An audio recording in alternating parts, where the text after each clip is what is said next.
Sesaat lagi Anda akan menyaksikan Apa Kabar Indonesia Malam, didukung oleh Morinaga. Wadimor, tentu sarung kita.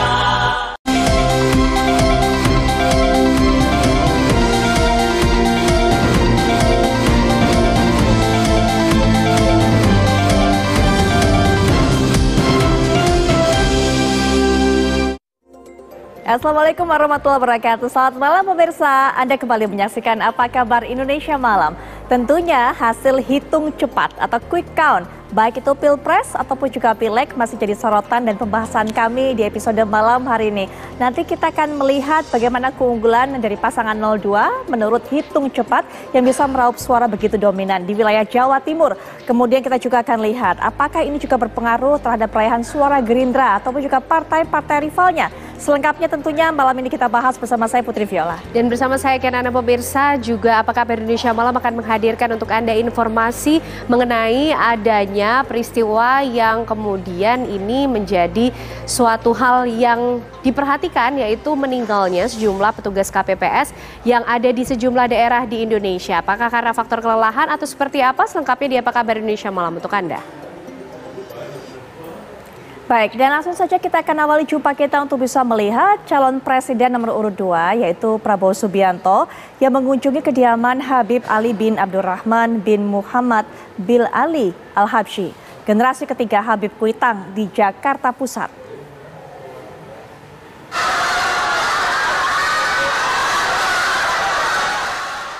Kedatangan Prabowo disambut antusias warga di sekitar makam Habib Kuitang. Prabowo didampingi sejumlah tokoh masuk ke dalam area makam. Kedatangan Menteri Pertahanan tersebut juga untuk melakukan ziarah dan menyampaikan doa. Prabowo disambut Habib Ali, pengasuh Majelis Taklim Al-Habsyi Kuitang.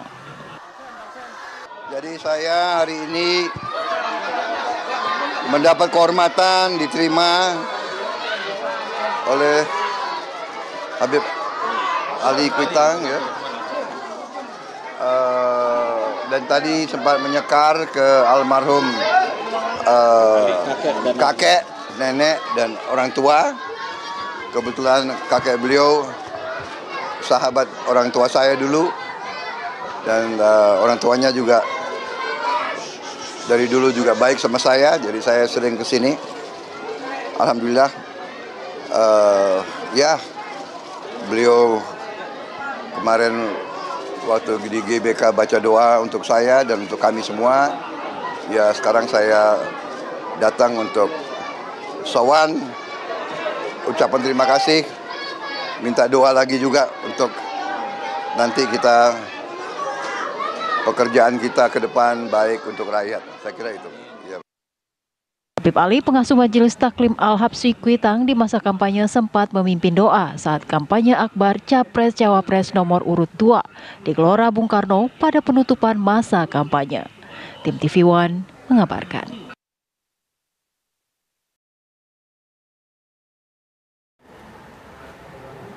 Usai deklarasi kemenangan hasil quick count di Senayan, Cawapres nomor urut 2 Gibran Rakabuming Raka mengatakan telah mendapatkan selamat dari temannya di PDI Perjuangan. Gibran Rakabuming Raka kembali melaksanakan tugasnya sebagai wali kota Solo pada hari ini setelah berbagai kesibukannya pada saat Pilpres. Meski meraih kemenangan versi quick count, Gibran mengaku sudah mendapatkan selamat dari sejumlah politisi, termasuk beberapa di antaranya yang berasal dari PDI Perjuangan. Namun, Gibran enggan mengungkapkan nama-nama politisi PDI Perjuangan yang telah memberikannya ucapan selamat. Gibran mengatakan ia akan kembali melaksanakan tugas sebagai wali kota Solo sambil berusaha menjalin komunikasi dengan calon presiden dan calon wakil presiden lainnya.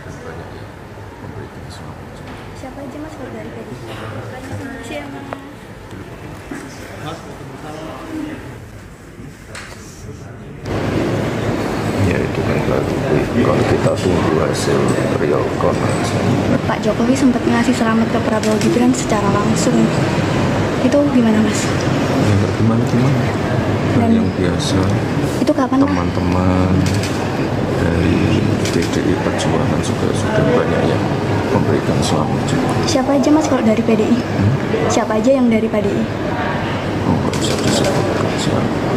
Kemarin Pak Jokowi sempat bilang kalau 4 orang ketemu sama Pak Jokowi, Pak Prabowo, Mas Gibran, itu satu lainnya siapa Mas? 4 orang. Nanti aja kita bahas itu. Sudah pertanyaan terakhir yuk. Ada rencana buat ketemu Pak Rudi nggak?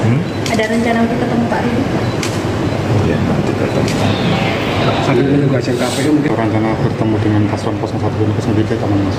Ya nanti kalau beliau sudah memberikan saya kesempatan untuk soal.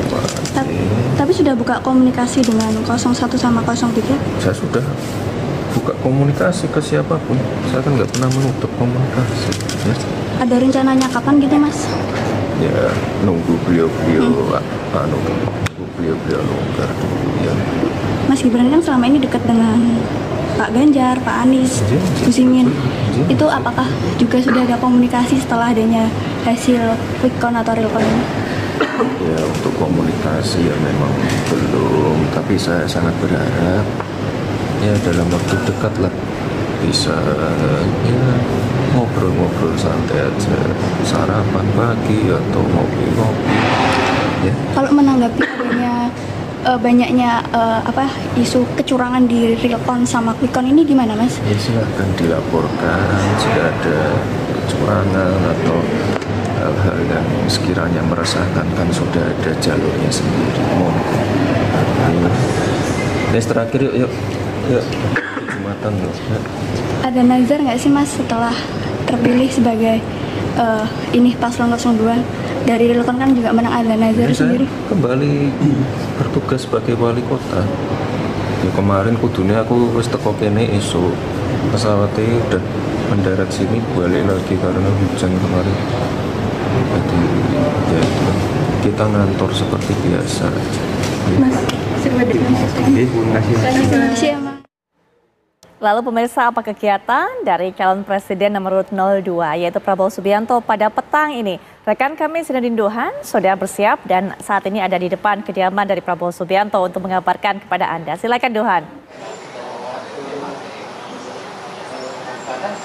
Ya Putri Viola dan juga pemirsa, memang benar pada hari ini calon presiden nomor urut 2 Prabowo Subianto ini memiliki beberapa kegiatan. Tepatnya pada saat ini Prabowo sudah kembali ke kediamannya di Kertanegara nomor 4 dikarenakan juga memang ada pertemuan ini bersama Duta Besar dari Inggris dan juga bersama Sekjen Gerindra yaitu Ahmad Muzani, yang memang ini obrolan dari di dalamnya ini masih belum disampaikan dan masih belum ada keterangan resmi apa saja topik-topik pembicaraan yang dibahas dalam pertemuan ini. Adapun juga Putri Viola, tadi di siang hari tepatnya pada pukul 14.00 waktu Indonesia bagian barat ini Prabowo Subianto datang atau ziarah ke makam dari Habib Ali bin Abdurrahman Al-Habsyi atau lebih dikenal sebagai Habib Kuitang, tentunya ini di Masjid Al-Riyad Kuitang, Jakarta Pusat, dan terpantau juga ini tetap didampingi dengan Sekjen Gerindra Ahmad Muzani. Lalu disambut hangat dengan generasi ketiga dari Habib Kuitang, ya baik cucu maupun cicitnya. Nah pada di saat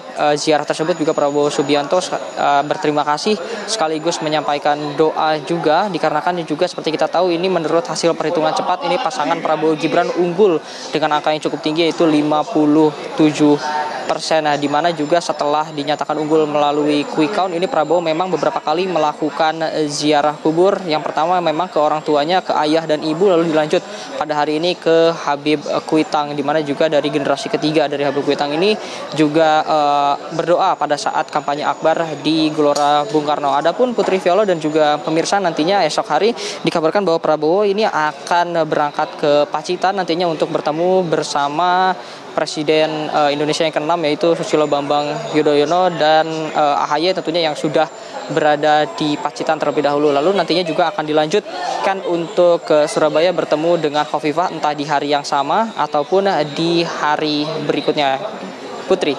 Baik Duhan, terima kasih untuk informasi yang sudah Anda sampaikan. Nanti kita akan terus pantau kegiatan dari masing-masing calon presiden dan juga calon wakil presiden. Begitu Ken? Ya, dan pemirsa, calon presiden nomor urut 1 Anies Baswedan berpesan agar pendukungnya terus memantau perhitungan suara pemilihan presiden di KPU.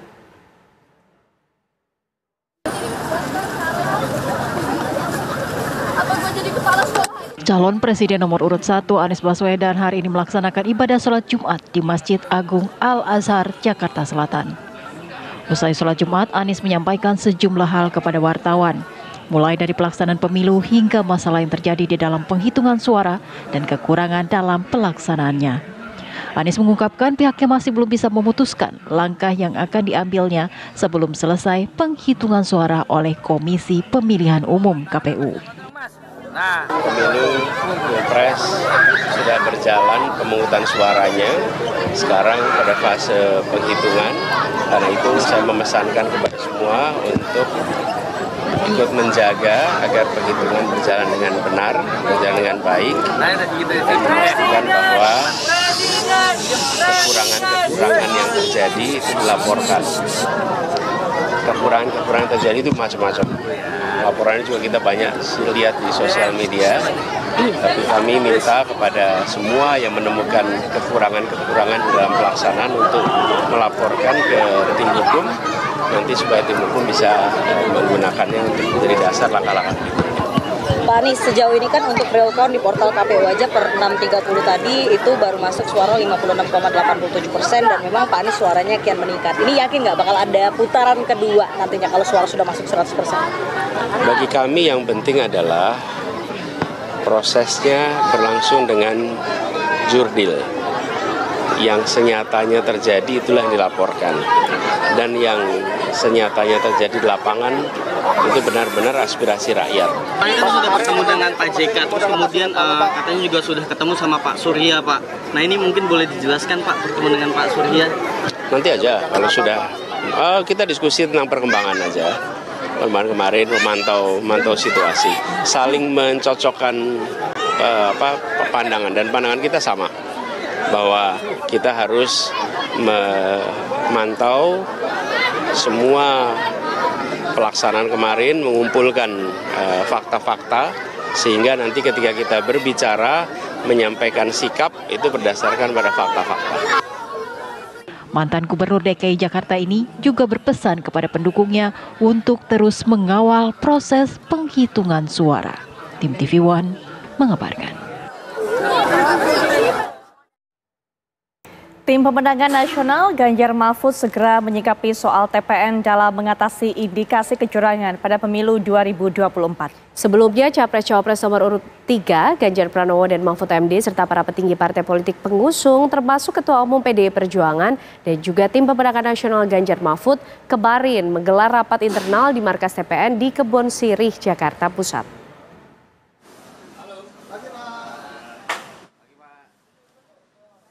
Tim Pemenangan Nasional Ganjar Mahfud rencananya akan segera menyikapi soal indikasi kecurangan pada pemilu 2024. Deputi Hukum bersama tim hukum TPN Ganjar Mahfud rencananya akan menggelar konferensi pers terkait indikasi kecurangan dalam sistem alat bantu perhitungan KPU RI di Media Center TPN Cemara Menteng, Jakarta Pusat.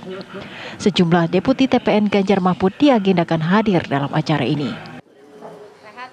Sebelumnya pada Kamis sore kemarin sejumlah petinggi TPN Ganjar Mahfud beserta Ketua Umum PDI Perjuangan Megawati Soekarno Putri, Ketua TPN Arsyad Rashid, PLT Ketua P3 Mardiono, Ketua Umum Partai Hanura Usman Satpaodang, serta Bapilu P3 Sandiaga Uno, Sekjen PDI Perjuangan Hasto Kristianto, serta sejumlah petinggi TPN lainnya menggelar rapat.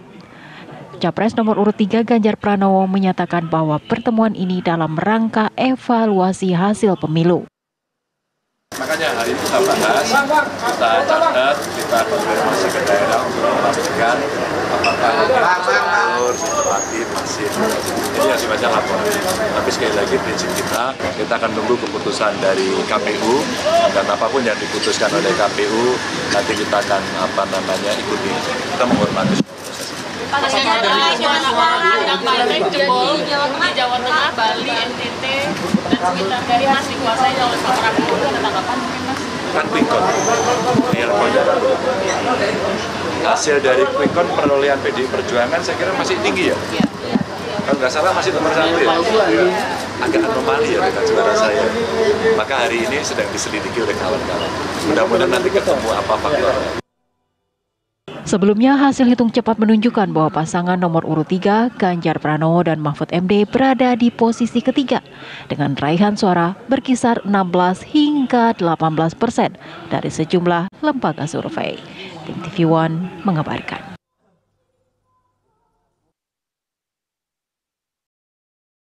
Dan berikut pemirsa real count KPU dengan suara mencapai 54,91%. Ya, hasilnya Prabowo Gibran mendapatkan 57%, sementara pasangan nomor urut 1 Anies Baswedan, Muhaimin Iskandar 24,98% dan pasangan Ganjar Mahfud 18,02%.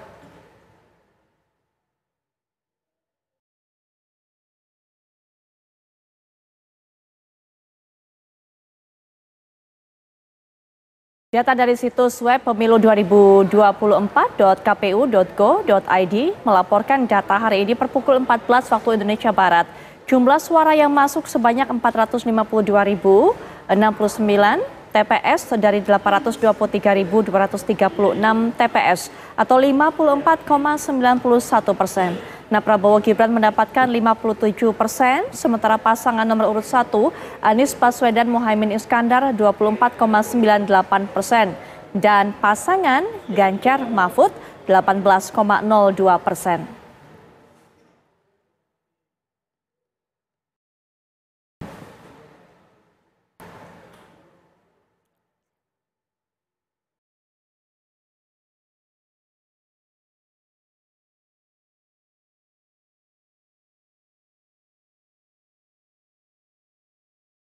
Ya, pemirsa, untuk mengetahui bagaimana proses perhitungan suara dan juga apa saja proses yang saat ini tengah berlangsung di KPU, kami ajak Anda bergabung dengan rekan kami, ada Shena Damayana di sana. Shena, bagaimana pantauan Anda, aktivitas apa saja yang saat ini tengah berlangsung di KPU, termasuk yang berkaitan dengan pasca diadakannya pencoblosan dalam pemilu 2024?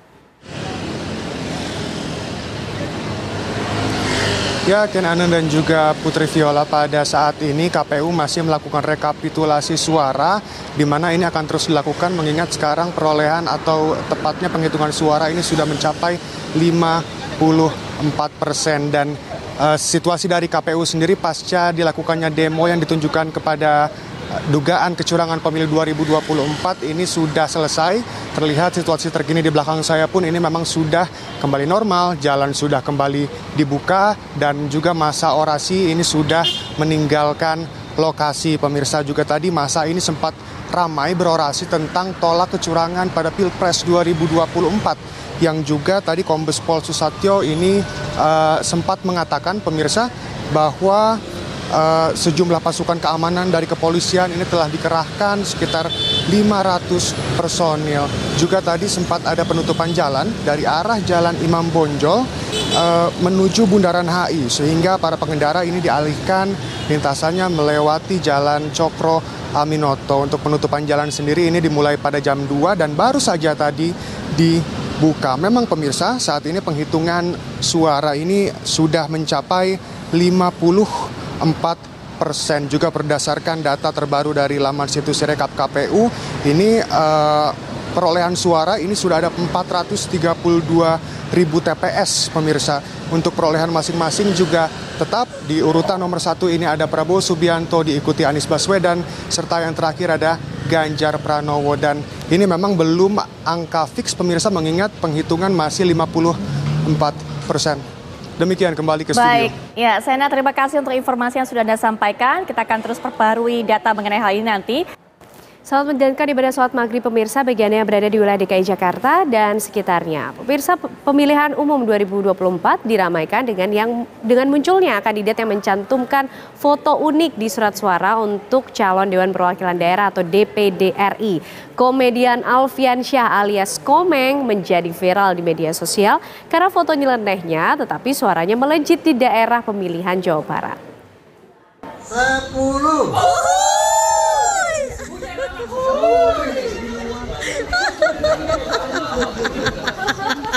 Masya Allah. Nomor 10. Komedian bernama Alfian Syah Bustomi alias Komeng mendadak jadi viral karena foto yang ia cantumkan di surat suara untuk pemilihan Dewan Perwakilan Daerah. Di antara kandidat berkontestasi, foto Komeng paling berbeda sendiri karena menampilkan pose wajah unik dan menggelitik yang membuat gelak tawa pemilih. Di situs info pemilu KPU, Komeng menuliskan motivasinya menjadi caleg DPD untuk mengembangkan kesenian daerah Jawa Barat dan Indonesia. Yang mengejutkan, perolehan sementara suara Komeng melejit dan menjadi peringkat pertama mengalahkan 53 calon lainnya.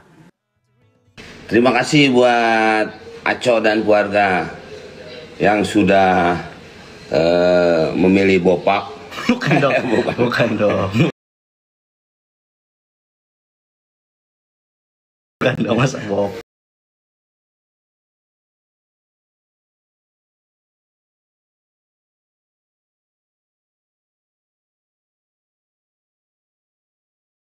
Ya, makasih Aco. Salam.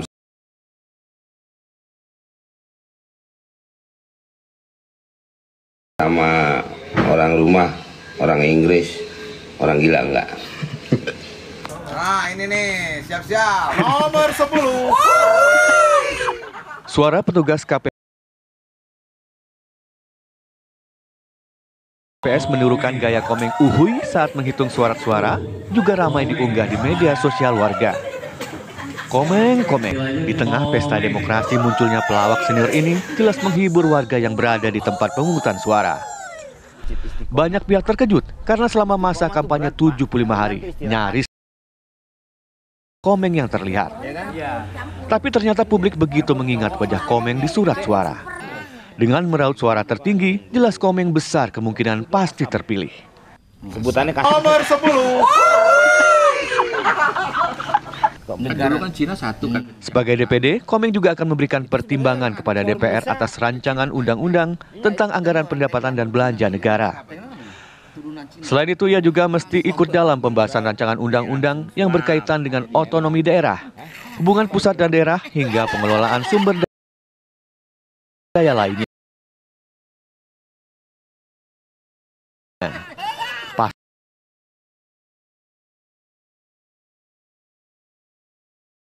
Pasti publik menunggu bagaimana terobosan dan tingkah pola Komeng di Senayan.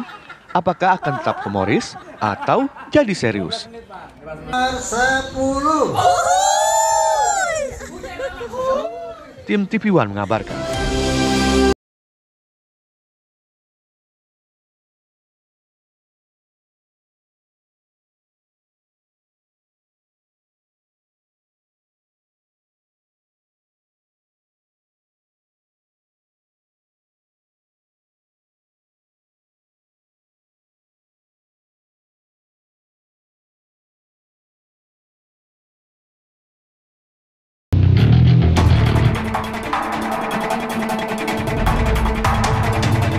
Pilpres 2024 berdasarkan hasil hitung cepat atau quick count, pasangan Capres-Cawapres nomor urut 2 Prabowo Subianto, Gibran Rakabuming Raka benar-benar menguasai Provinsi Jawa Timur.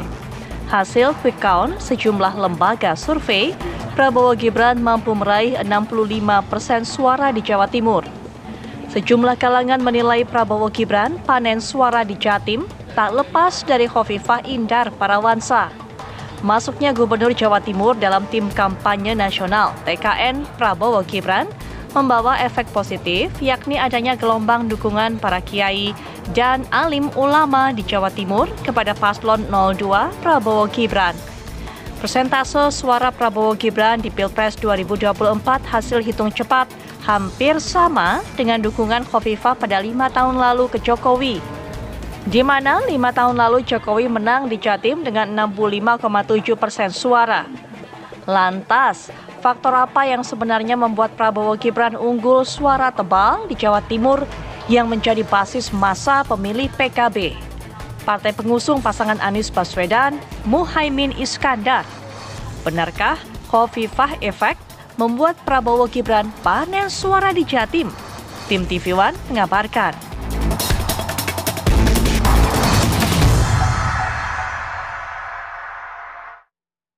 Malam ini kami masih akan melakukan mapping, pemetaan perolehan suara masing-masing pasangan calon 01.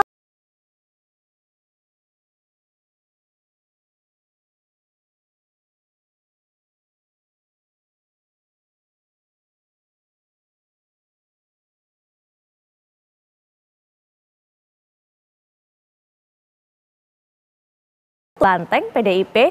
Nah, ini kita akan bahas mengenai bagaimana berkuasanya, dominasinya juga pasangan 02 di wilayah Jawa Timur sekali lagi berdasarkan hasil hitung cepat. Kami mengundang malam hari ini narasumber perwakilan dari masing-masing pasangan calon, tentunya nanti juga pengamat politik, tapi yang baru bergabung hingga saat ini adalah dari perwakilan pasangan 02 juga 03. Saya akan perkenalkan. Assalamualaikum warahmatullahi wabarakatuh. Selamat malam, ada Pak Wihadi Wianto dari Gerindra, pasangan 02 tentunya. Pak Wihadi, selamat malam. Selamat malam. Selamat malam. Assalamualaikum warahmatullahi wabarakatuh. Waalaikumsalam warahmatullahi wabarakatuh. Kemudian juga ada Bang Ciko Hakim yang mewakili pasangan 03. Selamat malam Bang Ciko. Malam Putri. Baik. Malam Pak Wihadi. Baik. Ya. Malam. Kami juga mengundang kehadiran dari Pak Daniel Johan mewakili pasangan 01, tapi memang sampai saat ini kami masih akan menunggu Pak Daniel Johan untuk bisa bergabung. Pak Wihadi terlebih dahulu mungkin yang bisa menjelaskan kepada masyarakat dominasi pasangan 02 berdasarkan hitung cepat, apa yang menjadi penyebabnya, apa yang menjadi faktor sehingga kemudian meraih kemenangan, setidaknya hingga saat ini berdasarkan sekali lagi hitung cepat. Pak Wihadi, apa yang membuat pasangan ini begitu dominan di wilayah Jawa Timur? Ya, kita barusan saja melihat hasil hitung cepat itu berkisar antara 64 ada yang 66, dan tentunya ini adalah merupakan hasil yang memang bagi kami sangat menggembirakan, dan kita juga dari awal sudah memprediksi bahwa Jawa Timur ini adalah battlefield karena di situ ada Caimin, ada juga Pak Mahfud. Namun dalam hal ini karena PKN ini Ibu Khofifah sudah ikut bergabung, dan saya kira efek daripada Ibu Khofifah ini memberikan efek yang positif. Kita melihat di sini ternyata Bu Khofifah dengan Muslimat dan dengan Fatayat dan kemudian juga dengan para kiai yang ada di Jawa Timur ternyata memang mempunyai pemikiran yang rasional, dan saya kira hasil ini adalah tidak kurang daripada permasalahan yang memang Jawa Timur memang melihat bahwa Pak Prabowo, sosok Pak Prabowo yang juga sering datang ke Jawa Timur itu adalah merupakan sosok yang tepat untuk sebagai presiden berikutnya untuk melanjutkan program-program kerja daripada pemerintahan yang sekarang ini, yang dimana keberlanjutan itu akan selalu ada, sehingga mereka sudah merasa puas dengan pemerintahan Pak Jokowi, sehingga keberlanjutan itu yang diteruskan oleh Pak Prabowo itu akan mereka harapkan bisa terus berlangsung. Dan ini adalah merupakan masyarakat Jawa Timur yang kita melihat bahwa di situ ada tapal kuda, kemudian di situ juga ada dari Mataraman, kemudian ada Arek, dan ternyata kalau kita melihat rata-rata di sini itu berkisar antara di atas 50-60% per kabupaten kota yang ada kemenangan itu ada di Pak Prabowo. Artinya di sini hampir seluruh Jawa Timur memang mendukung Pak Prabowo, dan ini tidak lepas dari ketokohan Ibu Khofifah dan juga Pak SB yang turun langsung juga di daerah Pasitan, Mataraman, dan tentunya juga dari beberapa tokoh-tokoh yang ada, Pak Dekarwo juga ikut turun, dan ini memberikan hasil yang cukup menggembirakan pada saat quick count ini. Namun kita semua masih menunggu hasil resmi dari KPU.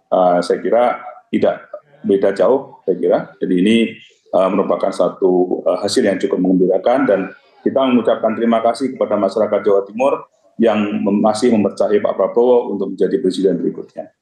Baik, Provinsi Jawa Timur ini Bang Ciko, kalau kita kenal memang merupakan salah satu provinsi yang kuat dengan NU-nya, kantong PKB. Tapi ada beberapa daerah juga Bang Ciko yang beririsan dengan massa pendukung yang dimiliki oleh PDIP, termasuk daerah Matraman. Tapi kalau kita lihat hingga saat ini, hingga malam ini dari hasil hitung cepat, sepertinya Pak Prabowo ini unggul di semua wilayah, termasuk daerah-daerah yang tadinya ini begitu dominan suara ataupun juga para pendukung dari PDIP, Bang Ciko. Dan ini sangat menarik, dan ini juga menjadi salah satu yang kita fokus untuk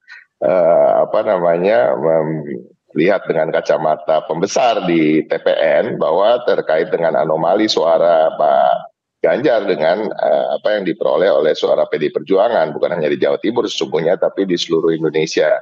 Nah, ini yang sedang kami telusuri dan kami melihat memang ada indikasi-indikasi yang dikatakan adalah kecurangan. Kami masih mengumpulkan data-data dan indikasi-indikasi di mana ada intimidasi-intimidasi yang dilakukan kepada bupati-bupati atau kepala daerah yang berasal dari Partai PDI Perjuangan. Tetapi kembali lagi, ini kan masih satu, ini adalah hasil quick count. Ya, yang kedua, kita masih menunggu hasil yang resmi dari KPU penghitungan keseluruhan. Tetapi tentunya dibarengi dengan itu, kami tetap melakukan segala hal yang bersifat sesuai dengan koridor penyelenggaraan pemilu ini.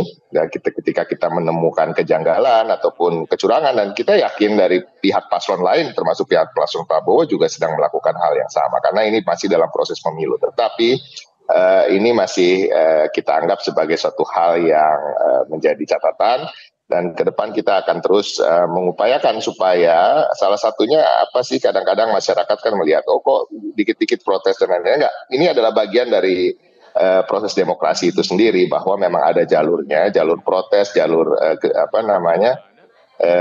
pelaporan di mana ada kejanggalan atau kita merasa ada dicurangi, dan dengan data-data dan fakta tentunya kita akan melakukannya melalui jalur yang tepat, itu Bawaslu, dan kemudian apakah nanti pada suatu saatnya bisa membawanya ke MK dan lain-lain. Tetapi ini yang tetap juga menjadi pertanyaan yang sama bagi kami, begitu anomali dan split ticketnya terlalu lebar perbedaannya. Tapi saya ingin menyampaikan lah sedikit record. Saya rasa juga ada Wihadi effect di sana ya, bukan hanya Khofifah effect. Selamat ya Pak Wihadi ya, suaranya udah cukup kayaknya tuh.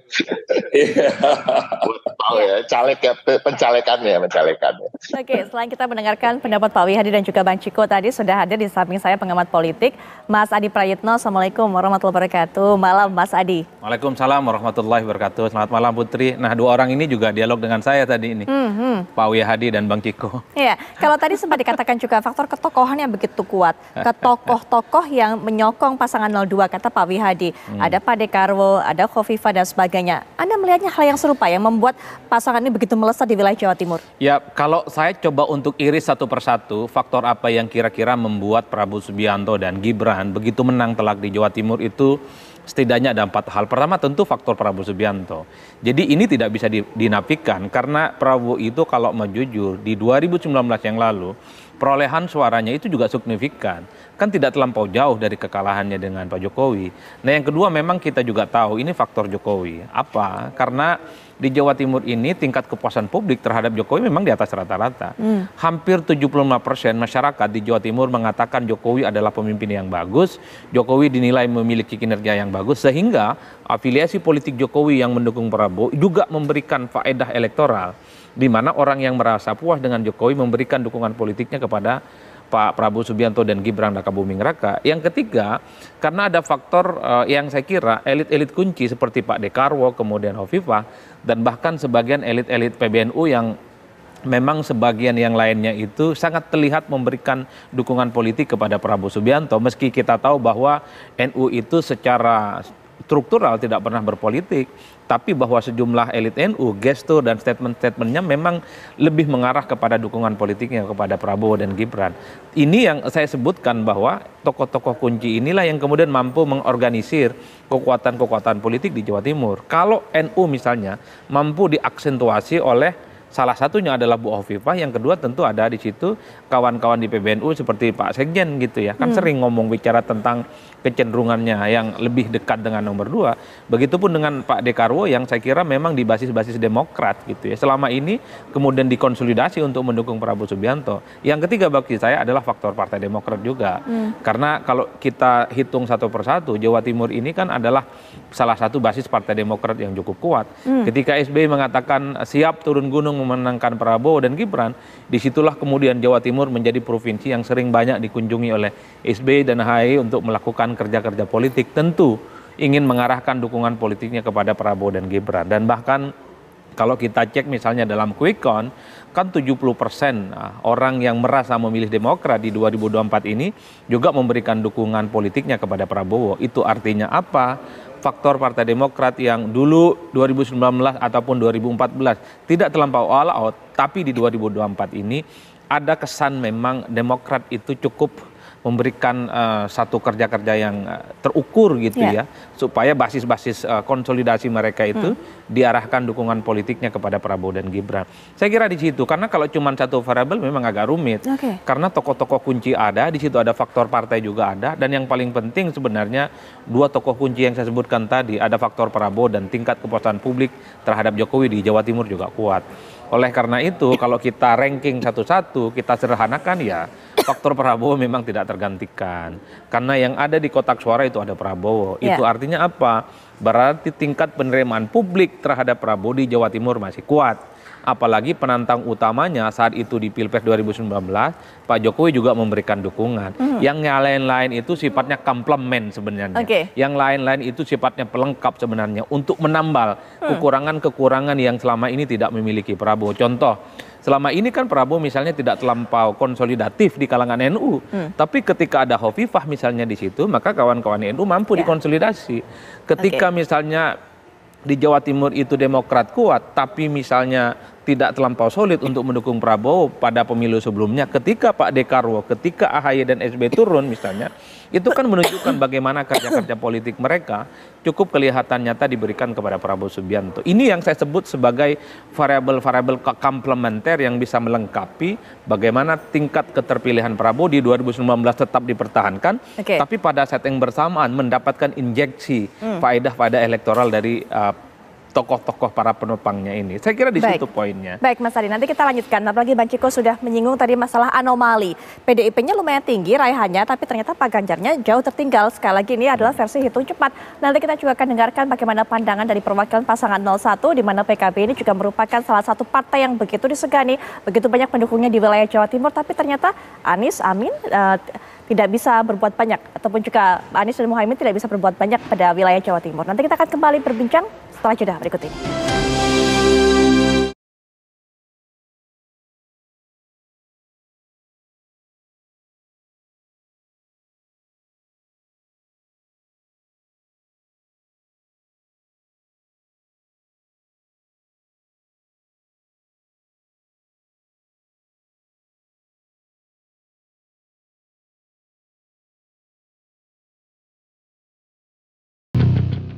Seperti yang sudah saya sampaikan sebelum jeda, kini kita juga sudah kedatangan satu narasumber lainnya yang bergabung via daring perwakilan pasangan 01. Pasangan Amin, ada Bang Daniel Johan. Assalamualaikum warahmatullahi wabarakatuh. Selamat malam Bang Daniel.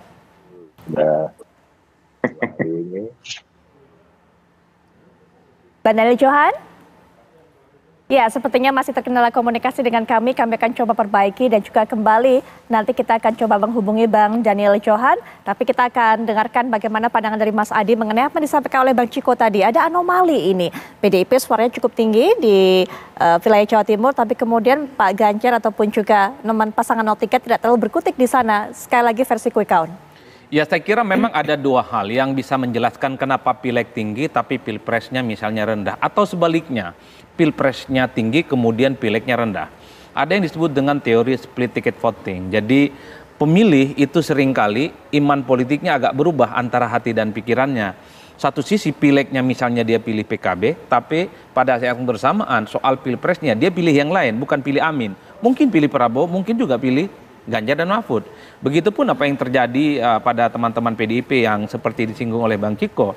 Pada level kepartaian misalnya, mungkin banyak basis pemilih-pemilih PDIP misalnya tetap tegak lurus memilih PDIP sebagai partai politik yang mereka coblos di 2024 ini. Tapi ketika mereka bicara tentang pilpres, belum tentu jagoan yang diusung oleh PDIP yang dipilih. Tapi misalnya lebih mengikuti kemana preferensi pilihan politik Jokowi yang jelas-jelas memberikan dukungan politiknya kepada Prabowo dan Gibran. Ini yang disebut dengan apa namanya split ticket voting, Putri. Itu artinya apa? Satu orang itu tidak bisa dipastikan dia akan sama pilihan pilpresnya dan sama dengan pilihan pilegnya. Itu teori yang umum menurut saya. Itu artinya apa? Setiap kader partai ada split namanya, dia nyempal. Tidak tegak lurus dengan keputusan partainya terkait dengan pilpres, tapi kalau pileg dia istiqomah. Di mana semua kader partai yang maju, antara caleg yang dari pusat hingga daerah itu, dia tetap dipilih. Tapi untuk pilpres dia bisa kemana-mana, tidak sesuai dengan arahan partai. Nah yang kedua yang bisa menjelaskan, mungkin juga caleg-caleg di bawah itu tidak solid untuk konteks pilpresnya. Caleg-caleg di bawah misalnya level kabupaten, provinsi, kota, dan pusat itu mungkin hanya mengkampanyekan dirinya. Tapi untuk pilpres pemilihnya itu dibiarkan. Kalau saya misalnya sebagai kader partai A, udahlah kalau urusan partai pilihlah saya, urusan caleg pilihlah saya, untuk pilpres silakan. Tidak harus memilih capres yang sesuai dengan saya dan partai saya. Bisa capres B, bisa capres C, dan bisa capres D. Kenapa ini terjadi? Karena banyak caleg itu seringkali cari aman. Kalau di kandang, di mana tempat dia maju, pilpresnya tidak terlampau menguntungkan, dia biarkan itu basis konstituennya untuk memilih tempat yang lain. Misalnya nih, kalau saya contohkan teman-teman PDIP, kalau Bang Ciko lagi nyalon di Jawa Timur, secara kepartaian, secara pileg solid, tapi ketika bawa nama-nama Ganjar dan Mahfud di tempat Bang Ciko itu maju, maka pasti Bang Ciko akan bilang kepada kadernya, ya untuk pilpres nantilah kau bisa pilih yang lain. Itu hampir semua bisa dilakukan oleh semua partai. Oleh karena itu, caleg seringkali hanya mengkampanyekan dirinya, cari aman untuk dirinya, soal pilpres itu urusan yang lain. Karena ada satu statement yang menurut saya umum dimiliki oleh setiap caleg, ya kalau pilpres sudah banyak yang mikirin. Kalaupun toh menang mereka, belum tentu persoalan caleg nggak ada yang mikirin kita. Kan gitu kira-kira. Ini yang kemudian bisa menjelaskan kenapa ada keterbelahan antara pilihan legislatif dan kemudian pilihan pilpres. Baik, sebelum nanti kita dengarkan juga Bang Ciko bisa berikan tanggapan ini, kita akan hubungi terlebih dahulu Bang Daniel Johan yang sepertinya juga saat ini sudah terhubung dengan kita via daring. Assalamualaikum warahmatullahi wabarakatuh. Selamat malam Bang Daniel Johan. Kita nggak bisa dengar suara. Bang Daniel? Mungkin masih di mute Bang Daniel. Apakah bisa mendengar suara kami? Baru dengar kita. Ya, Bang Daniel? Sepertinya masih ada kendala kami menghubungi Bang Daniel. Bang Daniel sudah bisa mendengar suara saya? Nah, suaranya Putri hilang. Ya, Bang Daniel? Ya, Bang Daniel? Saya dengar gak? Saya dengar. Baik, baik. Oke, Bang Daniel mendengarkan. Yang lain dengar gak, Bang? Nggak dengar saya dia ngomong apa, nggak dengar. Baik, nanti coba. Ya, nanti kita. Dengar, saya dengar. Baik, baik. Nanti kami akan cari perbaiki lagi. Tapi Bang Daniel juga bisa dijelaskan kepada kami bagaimana pandangan dari PKB ataupun juga pasangan 01. Karena memang kita ketahui Jawa Timur ini merupakan banyak sekali pendukung PKB di sana. Tapi rupanya jumlah dari versi hitung cepat suara yang diraih oleh pasangan Amin juga terpautnya gapnya selisihnya cukup jauh dengan pasangan Prabowo Gibran yang saat ini unggul di wilayah Jawa Timur. Bang Daniel Johan. Oke.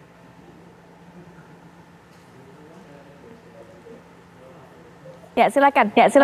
Bang Daniel Johan. Ya, makasih, Mbak. Yang pertama tentu karena proses pilpres pemilu kali ini bagi kami cukup banyak ya invisible hand yang bekerja, ya. Misalkan mulai dari bansos yang dilekatkan dengan pesan-pesan politik, mulai dari pejabat-pejabat PLT yang mendapat tugas khusus, mulai dari sejumlah aparat yang memang mendatangi kepala desa.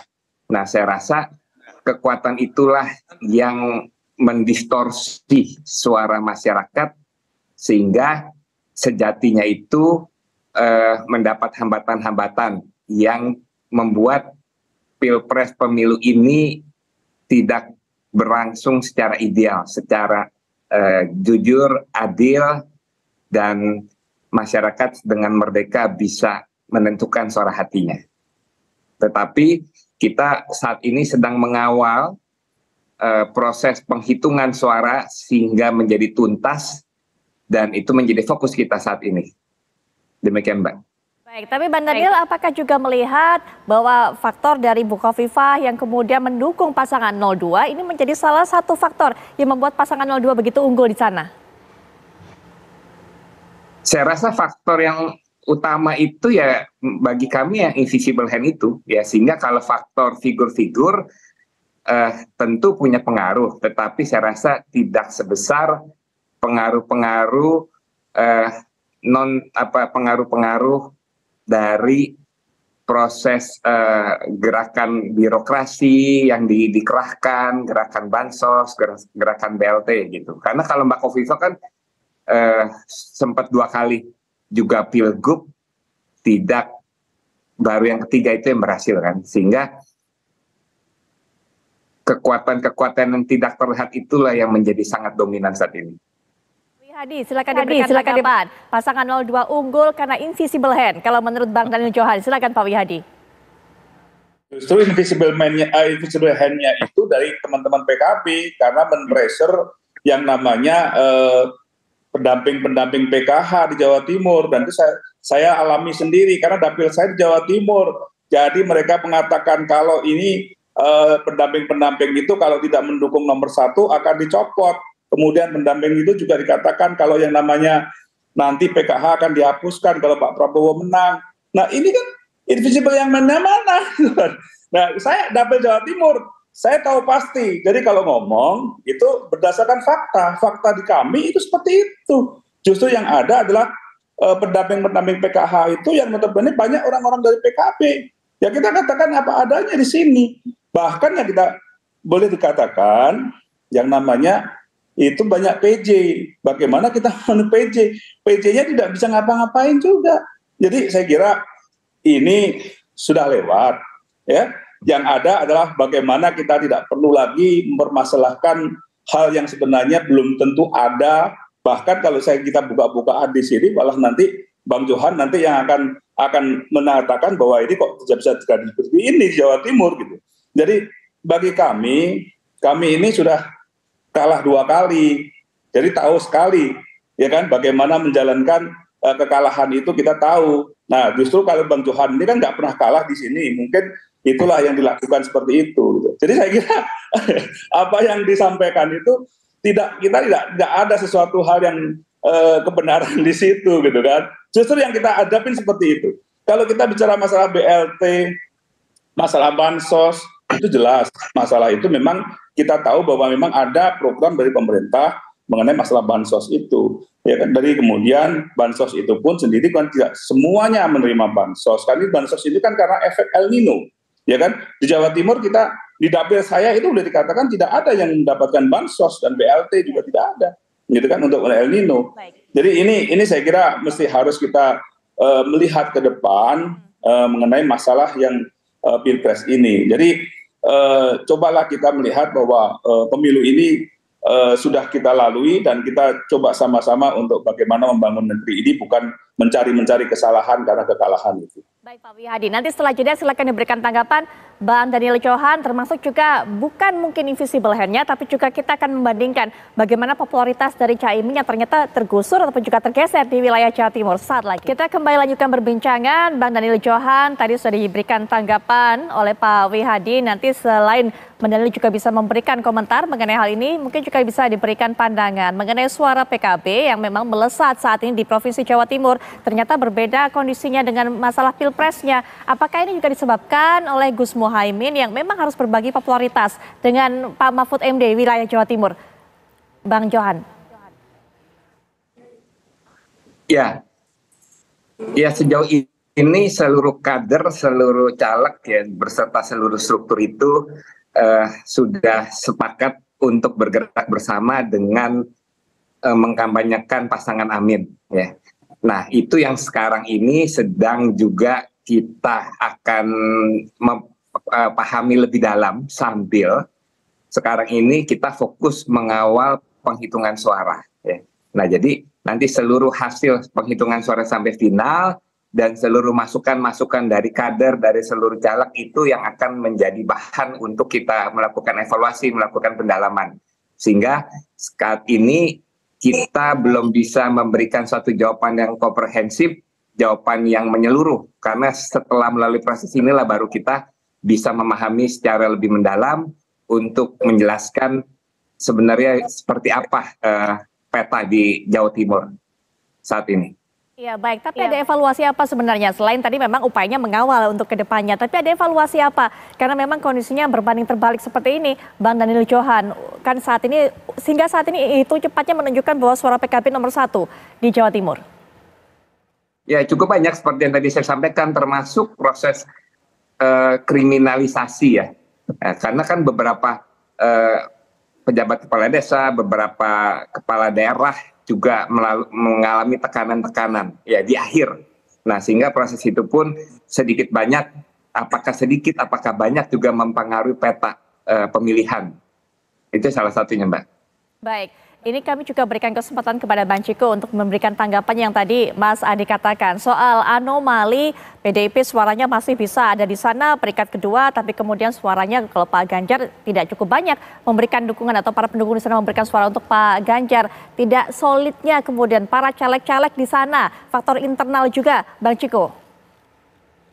Saya rasa itu suatu pandangan yang bisa secara teori ya, tetapi secara prakteknya tentunya caleg-caleg dari PDI Perjuangan ini tegak lurus dengan apa yang sudah digariskan oleh partai gitu. Saya memberikan contoh juga, saya sendiri misalnya tadi Pak Mas Adi juga memberikan contoh, seakan menganalogikan saya gitu, walau sebagai caleg saya juga saya selalu memasang APK saya berdua dengan foto Pak Ganjar atau Pak Mahfud ya kan, semua APK saya itu ada tulisan Ganjar dan Mahfud, dan saya sama sekali karena emang tegak lurus dengan apa yang digariskan oleh partai, ketika turun ke bawah adalah tiketnya itu ya harus paket gitu, memilih saya dalam memilih Pak Ganjar dan Pak Mahfud, dan saya meyakini teman-teman saya di PDI Perjuangan juga begitu dari seluruh daerah. Nah ini terkait anomali ini, saya setuju banyak hal dengan Mas Daniel Johan tadi, seperti saya sampaikan di awal ada intimidasi dan lain-lain. Jadi ada faktor-faktor yang di luar apa yang disebut dengan pemilu jujur dan adil ini. Nah, tetapi juga ini juga harus menjadi sorotan dalam pemilu 2024 ini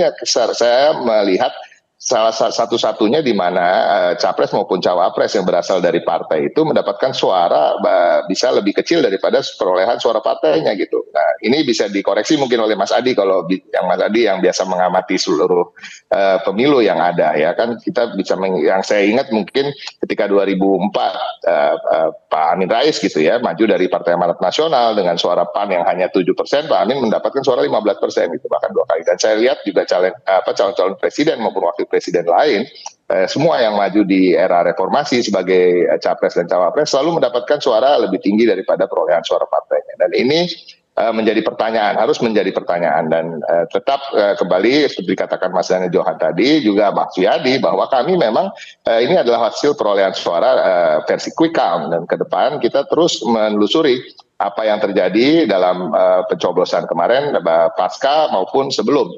Nah ini yang harus tetap diawasi, dan kita berharap masyarakat juga sabar untuk menunggu, begitu juga pihak-pihak yang terkait dengan sebagai peserta pemilu juga sabar dalam menyikapi hal ini gitu. Seperti saya katakan juga bahwa selain ini hasil quick count, kita ketahui bahwa kita sebagai caleg-caleg pun masih menunggu hasil, kita juga masih mempelototi angka-angka di website KPU maupun penghitungan di PPK hari ini gitu. Artinya ini belum berakhir, ini it's far from over, ada hal-hal juga nanti yang sesuai dengan koridor demokrasi, koridor aturan, kita akan terus mengawasi dan melaporkan hal-hal yang kita anggap janggal, ada kecurangan dan lain-lain, dan mungkin bisa sampai ke Mahkamah Konstitusi, tapi itu harus diingat, ini adalah bagian dari demokrasi dan proses pemilu itu sendiri. Baik, sebelum nanti kita dengarkan pandangan dari Mas Adi, Pak Wihadi terlebih dahulu. Apakah kemudian dengan adanya Pak Prabowo, kemudian juga Mas Gibran, pasangan 02 ini posisinya teratas hingga saat ini versi quick count di Jawa Timur juga bisa berpengaruh, berimbas terhadap suara dari Gerindra di sana, Pak Wihadi? Karena kalau kita lihat juga sepertinya 3 terbesar saat ini masih ditempati oleh PKB, kemudian PDIP dan juga Golkar di Jawa Timur. Iya, memang sebelum pemilu, pada saat saat 2024, pemilu 2019 pun memang posisinya adalah PDI Perjuangan, PKB, dan Gerindra. Jadi mungkin ini ada pergeseran di PKB dan PDI Perjuangan, dan tapi Gerindra tetap nomor 3. Jadi memang kalau kita melihat apa yang terjadi saat ini, yang disampaikan oleh Mas Adi tadi mengenai masa anomali, itu memang kita rasakan sekali pada saat sekarang ini bagaimana caleg dan capres. Jadi memang ada daerah-daerah memang yang kita melihat memang tidak memungkinkan untuk capres itu sebagai idola daripada masyarakat itu, biasanya memang caleg akan mencari aman. Tapi bagi kami di Gerindra itu kita tegak lurus kepada ketua umum kita, karena bagaimanapun juga adalah yang maju ini adalah ketua umum kita. Jadi artinya memang kita akan berjuang all out untuk ketua umum kita menjadi presiden. Jadi seluruh APK dan seluruh kegiatan-kegiatan kita memang kita full adalah untuk bagaimana capres ini untuk bisa memenangkan di Jawa Timur. Jadi kalau kita melihat semuanya yang ada di Jawa Timur, semua caleg yang ada di Jawa Timur itu selalu memasang APK dan Pak Prabowo dan Mas Gibran. Dan saya kira efeknya juga masyarakat sebenarnya juga lebih mengenal Pak Prabowo dan Mas Gibran dibandingkan dengan caleg-calegnya, terutama caleg-caleg baru, sehingga caleg-caleg baru ini seringkali juga memasang Pak Prabowo dan Mas Gibran ini sebagai penarik juga dari masyarakat bahwa ini adalah orang-orang daripada Partai Gerindra dengan Pak Prabowo dan Mas Gibran. Dan ini diikuti oleh semua partai-partai koalisi, sehingga kita bisa melihat kotel efek daripada partai-partai koalisi ini juga ikut merasakan, sehingga mereka perolehan mereka adalah naik juga karena memang memasang Pak Prabowo dan Mas Gibran. Jadi memang ini adalah merupakan hal yang kita melihat masyarakat memang sedang mencari Pak Prabowo, untuk efek Pak Prabowo ini memang sangat kuat di Jawa Timur. Jadi memang semua caleg pun justru memasang foto daripada Pak Prabowo dan Mas Gibran. Bahkan mungkin ada beberapa caleg yang tidak memasang itu, ya kita lihat hasilnya, ternyata memang hasilnya banyak juga yang mereka justru tidak mendapatkan suara yang bagus dengan tidak memasang foto Mas Gibran dan Pak Prabowo dan Mas Gibran itu. Ini adalah merupakan kerja keras, dan kita semua caleg-caleg kita bekerja keras untuk presiden dan juga pencalekan daripada legislatif ini. Baik, korelasi suara yang diperoleh masing-masing pasangan calon dalam Pilpres, kemudian apakah hubungannya dengan suara yang diraih oleh partai-partai dalam Pileg? Nanti Mas Adi juga bisa berikan pandangan, tapi setelah jeda berikut ini kami segera kembali. Langsung saja kita akan berikan kesempatan kepada Mas Adi untuk bisa memotret sebenarnya bagaimana korelasi perolehan suara dari masing-masing pasangan calon dengan partai-partai pengusung mereka. Ada yang kemudian berbeda jauh, tapi ada juga yang kemudian tidak berkorelasi sama sekali. Ya, memang agak rumit sebenarnya membaca linear soal bagaimana elektabilitas Pileg dan Pilpres ya. Kalau kita melihat kecenderungan pemilu pasca reformasi 2004 hari ini misalnya dengan 2004 yang lalu, itu kan agak berbeda ya secara signifikan. Yang ingin saya katakan adalah ada misalnya partai politik tertentu, dia Pilegnya kuat dan Pilpresnya juga kuat. Itu terjadi pada PDIP beberapa waktu yang lalu, Pilpres dan Pileg 2014 dan 2019. Itu tidak bisa dibantahkan. Satu sisi mesin politik yang dimiliki oleh PDIP itu memang cukup luar biasa, dan pada saat yang bersamaan mendapatkan faedah elektoral terutama dari pendukung-pendukung dari Jokowi non PDIP yang pada pilihan politiknya saat itu juga mengarah kepada PDIP. Yang membuat PDIP per hari ini itu agak sedikit berbeda, seakan-akan yang memilih Ganjar itu hanya basis konstituen dari PDIP. Karena suara Ganjar dan Mahfud itu identik, bahkan hampir sama dengan perolehan Pileg PDIP. Itu artinya apa? Pemilih-pemilih dari Jokowi gitu ya, yang dulu ke PDIP dan dulu kemudian mendukung Pak Ganjar misalnya, secara perlahan mereka pindah mendukung Prabowo Subianto karena melihat kemana arah politik Jokowi di 2024, yaitu mendukung Prabowo dan Gibran. Ini yang kemudian bisa menjelaskan kenapa di 2024 ini PDIP memang kuat calegnya, tapi persoalan Pilpres itu kalah misalnya dibandingkan dengan yang lain. Faktor Pak Mahfud MD juga tidak mendongkrak? Tidak terlampau mendongkrak kalau melihat angka-angka statistik baik dari survei ataupun quick count ya. Itu artinya apa? Faktor Jokowi dalam konteks yang bisa menghilangkan dominasi PDIP di 2 Pilpres sebelumnya itu hilang.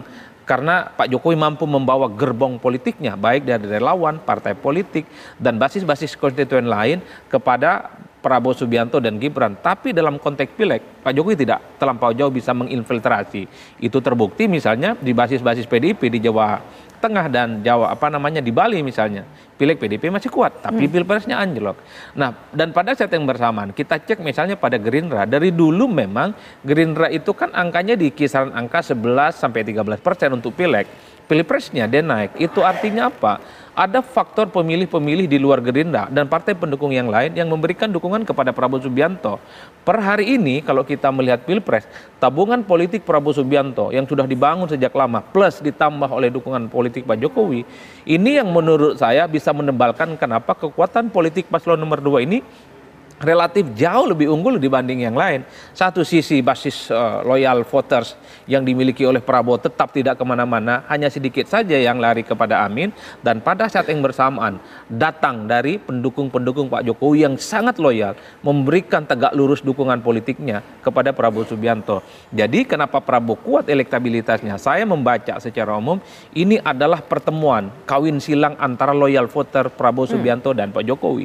Sehingga kalau kita membaca hasil quick count, wajar kemudian kalau paslon nomor 2 itu elektabilitasnya hampir mencapai 60%. Pada saat yang bersamaan juga kita lihat Pak Ganjar yang dulu dominan, sebagian besarnya juga pendukungnya dari Pak Jokowi ada di sana. Tapi ketika Pak Jokowi pindah ke Prabowo, maka pendukung Jokowi yang ada di Ganjar perlahan juga berdolesa pindah ke Ganjar Pranowo. Ini yang menurut saya bisa menjelaskan juga kenapa elektabilitas Ganjar itu misalnya hanya terpaut di angka 18-19%. Kehilangan basis pendukung Jokowi dan pada saat yang bersamaan tidak mendapatkan tambahan dari manapun. Pak Mahfud insentifnya tidak terlampau kuat dan tidak terlampau banyak. Partai-partai pendukungnya pun juga kelihatan tidak terlampau kuat karena 3 partai di luar PDIP ini kan sedang struggling juga sebenarnya untuk lolos ke parlemen. P3 memang berusaha betul supaya lolos kembali. Sementara 2 partai lain, Perindo dan Hanura, tentu berharap supaya mereka di 2024 ini juga bisa lolos ke Senayan. Itu artinya apa? Mikir pilpres susah, mikir pileg pun juga susah. Ini yang sepertinya membuat kenapa paslon nomor 3 itu relatif agak sedikit di bawah dibandingkan 2 paslon yang lain. Begitupun dengan Golkar. Golkar itu sejak 2019 nggak punya calon capres, tak punya juga calon wakil presiden. Tapi kenapa kuat? Yang bisa menjelaskan ini menurut saya, karena anatomi kekuatan partai politik Golkar itu tidak terletak pada figur kunci. Anatomi kekuatan politik Golkar itu terletak sejauh mana mesin politik dan caleg-caleg yang bergerak di bawah. Bahkan 2019 yang lalu secara popular vote itu sebenarnya memang lebih banyak Gerindra. Tapi ketika dikonversi menjadi suara di DPR, Golkar runner up. Per hari ini misalnya Golkar nggak punya jagoan capres, tidak punya cawapres, tapi suaranya versi quick count itu runner up di bawah PDIP dan di atas Gerindra. Ini yang disebut mungkin oleh banyak politisi dan kawan-kawan di luar sana disebut sebagai anomali. Bagi saya ini bagian dari paradoks. Itu artinya apa? Membaca kekuatan pileg tidak linier, ini seakan-akan juga bisa sepositif perolehan mereka di pilpres. Ada yang pilpresnya bagus, tapi pilegnya juga tidak terlampau yang sesuai diharapkan. Ya, baik. Bang Ciko, silakan diberikan tanggapan. Pak Mahfud tidak mampu mendongkrak suara dan juga partai-partai lain selain PDIP yang mengusung pasangan 03 ini juga tidak terlampau kuat, malah struggle masing-masing dengan partainya. Silakan, Bang Ciko. Saya rasa gini ya, kembali kalau jawabannya adalah kami kan ini masih hasil quick count. Jadi intinya kita masih menunggu hasil penghitungan suara yang resmi. Jadi apakah kita menerima hasil ini begitu saja kan itu kan tidak. Dari sejak awal kami mengatakan itu. Nah, ini yang menjadi pertanyaan. Tetapi kami yakin kok Pak Mahfud ini menyumbangkan begitu banyak, cukup banyak suara untuk pilpres ini. Banyak juga tadinya pendukung Ganjar yang setengah-setengah ketika tahu bahwa yang menjadi cawapres adalah Pak Mahfud MD, ini menjadi dukungan membuat adanya dukungan-dukungan kuat dari berbagai daerah dan termasuk dari Sumatera, dari Jawa Timur khususnya, dan di Jawa Timur kan juga ada keluarga Gus Dur yang jelas-jelas mendukung paslon dari Pak Ganjar dan Pak Mahfud. Jadi intinya itu yang kita sampaikan dan saya rasa ingin mengkoreksi juga Mas Adi ya, ketika bukan hanya di 2004 ya, kita juga melihat ketika Pak SBY di pemilu berikutnya pun jauh lebih tinggi daripada perolehan suara partainya.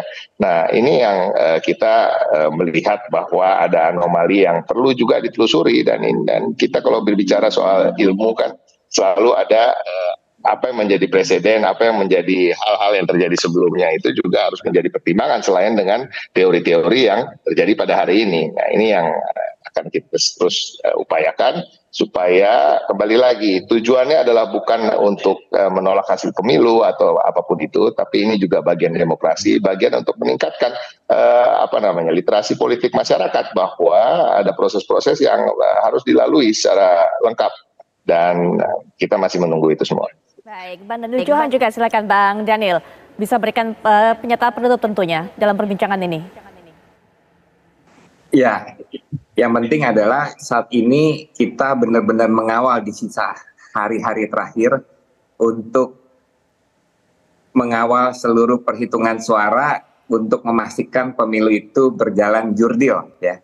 Nah, saat ini cukup banyak, bahkan sangat banyak bukti-bukti kecurangan yang sudah dikirimkan oleh masyarakat ya. Kita berharap tentu hasil akhirnya itu akan kita terima bersama, tetapi dengan seluruh catatan, dengan seluruh proses yang kita lalui ini, sambil seluruh hasil itu akan menjadi evaluasi mendalam kita ya. Nah, kita berharap ini bagian dari proses demokrasi yang saat ini cukup banyak para pengamat, para masyarakat yang memberikan catatan kita mundur secara demokrasi.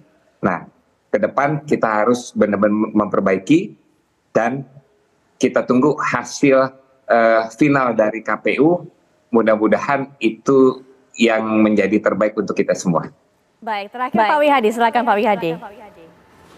Ya, kita menyambut gembira hasil daripada Quick-Count saat ini yang memberikan kemenangan kepada pasangan Pak Prabowo dan Mas Gibran dengan sekali putaran.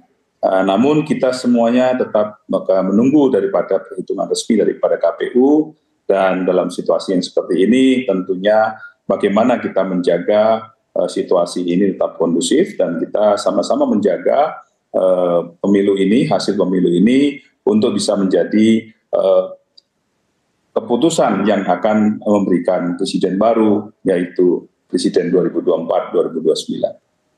Baik, terakhir dan juga kami mengucapkan juga terima kasih silakan. kepada seluruh masyarakat yang sudah memberikan kepercayaan kepada Pak Prabowo dan Mas Gibran sebagai presiden terpilih untuk 2024-2029. Baik, Pak. Mas tadi silakan. Ya, saya kira memang setiap pilpres itu pasti punya cacat bawaan yang tidak pernah selesai. Salah satunya adalah soal dugaan dan tudingan adanya kecurangan. Saya ingat persis pemilu 2014 dan 2019, kemenangan Jokowi juga diduga karena ada kecurangan dan intervensi aparatus kekuasaan yang itu juga bisa kita lihat bagaimana kubu Prabowo Subianto saat itu melakukan demonstrasi misalnya di depan Bawaslu dan juga melakukan gugatan kepada Mahkamah Konstitusi. Jadi yang kita tunggu sebenarnya adalah bahwa dugaan-dugaan itu tentu saja harus dibongkar karena termasuk kita sebagai peneliti punya intensi dan punya keinginan supaya kecurangan yang selalu belakangan ini disebutkan, kita semua bisa menyaksikan dan kita semua bisa mengawal dengan baik. Karena kalau bicara tentang kecurangan, ini ibarat kita bicara tentang hantu. Hantu itu kan diyakini keberadaannya, tapi ketika dibuktikan sangat sulit. Oh, ternyata hantu tak ada. Tapi kalau kita datang ke suatu tempat ada hantunya, bulu ini merinding semua. Ini yang kemudian menurut saya menjadi batu uji bahwa soal dugaan-dugaan kecurangan sangat senang kalau itu bisa diungkap oleh nomor 1 dan nomor 3. Itu artinya apa? Bahwa kecurangan selama ini yang secara transparan dan vulgar dilakukan oleh oknum-oknum tertentu bisa dituntaskan setuntas-tuntasnya. Apalagi kalau kita melihat undang-undang pemilu, Putri, dugaan kecurangan itu ya luar biasa, itu bisa pidana pemilu, ada penjara dan ada kemudian denda dengan sejumlah uang yang menurut saya cukup luar biasa. Saya kira di situ konteksnya. Ya, Mas Adi terima kasih, narasumber semuanya terima kasih, Bang Daniel Johan terima kasih, Pak Wihadi terima kasih, Bang Ciko juga terima kasih. Dan setelah jeda, Anda juga akan menyimak kabar-kabar menarik lainnya bersama Ken Ana. Ya, betul sekali Putri Viola dan juga pemirsa. Usai jeda, apa kabar Indonesia Malam masih akan kembali hadir untuk Anda pemirsa. Termasuk kami juga akan mengupdate informasi terkait dengan meninggalnya sejumlah petugas KPPS di sejumlah wilayah di Indonesia pasca mengawal proses pemilu 2024. Sesaat lagi. Anda masih menyaksikan Apa Kabar Indonesia Malam. Pemirsa, pelaksanaan pemilu 2024 di Brebes, Jawa Tengah membawa kabar duka. 4 orang meninggal dunia yang terdiri dari 2 pemilih saat di TPS dan 2 petugas Linmas TPS. Sementara 3 orang lainnya harus menjalani perawatan intensif di rumah sakit akibat kelelahan. Komisi Pemilihan Umum Kabupaten Brebes, Jawa Tengah mencatat selama pelaksanaan hingga pasca pencoblosan di TPS pada pemilu 2024, ada 4 orang yang meninggal dunia. Keempat orang yang meninggal dunia terdiri dari 2 warga saat mencoblos di TPS pada Rabu yang lalu. Keduanya meninggal akibat serangan jantung. Sementara 2 orang lain yang meninggal dunia yakni petugas Linmas TPS yang meninggal pada Kamis malam dan telah dimakamkan pada hari ini. Menurut KPU Brebes, kedua Linmas TPS meninggal dunia akibat kelelahan pasca melakukan penjagaan perhitungan suara di TPS. Aksesnya miringnya sak senti.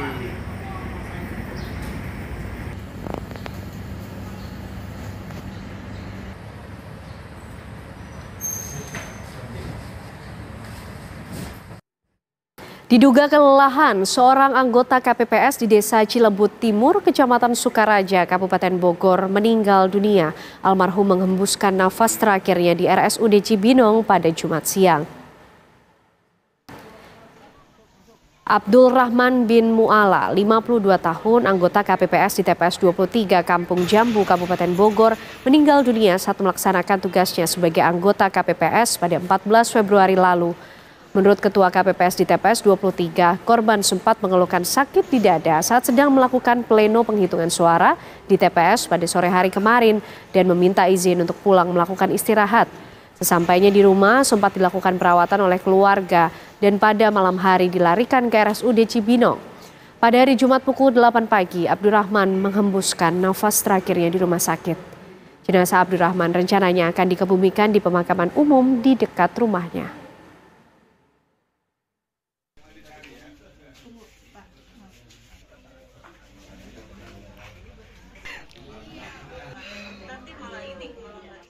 Anggota Panwaslu Kelurahan Desa di Cianjur, Jawa Barat meninggal dunia setelah sempat alami kelelahan saat bertugas mengawasi distribusi surat suara. Sempat dirawat di rumah sakit namun tidak bisa tertolong akibat serangan jantung. Jenazah Beni Karyanto dikebumikan pada Jumat pagi di tempat pemakaman umum yang tak jauh dari rumah duka di Desa Sukamana, Kecamatan Cibeber, Kabupaten Cianjur. Beni Karyanto, seorang anggota Panwaslu Kelurahan Desa yang bertugas di Desa Cibadak, Kecamatan Cibeber, Kabupaten Cianjur, meninggal dunia setelah mengalami kelelahan pada saat bertugas mengawasi pendistribusian surat suara. Korban tiba-tiba kejang hingga pingsan saat mengawasi pendistribusian surat suara ke TPS. Korban langsung dibawa ke Rumah Sakit Umum Daerah Cianjur dan sempat mendapatkan perawatan. Namun Beni akhirnya menghembuskan nafas terakhir pada Kamis malam.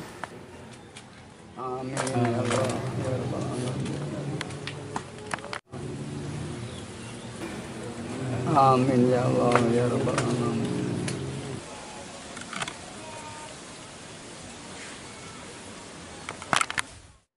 Komisi Independen Pemilihan KIP Kabupaten Bener Meriah Aceh mengumumkan 2 petugasnya meninggal dunia saat mengantarkan logistik dan perhitungan suara pemilu 2024.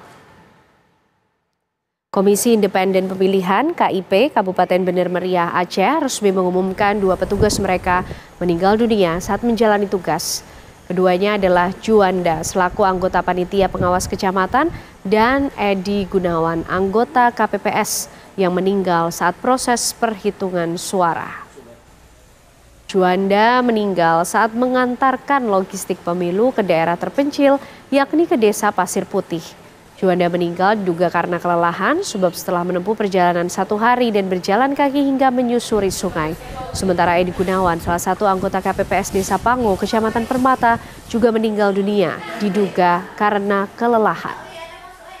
Edi Gunawan sempat minta izin pulang saat proses penghitungan suara tengah berlangsung. Edi sempat dibawa ke puskesmas oleh keluarga sebelum menghembuskan nafas terakhirnya.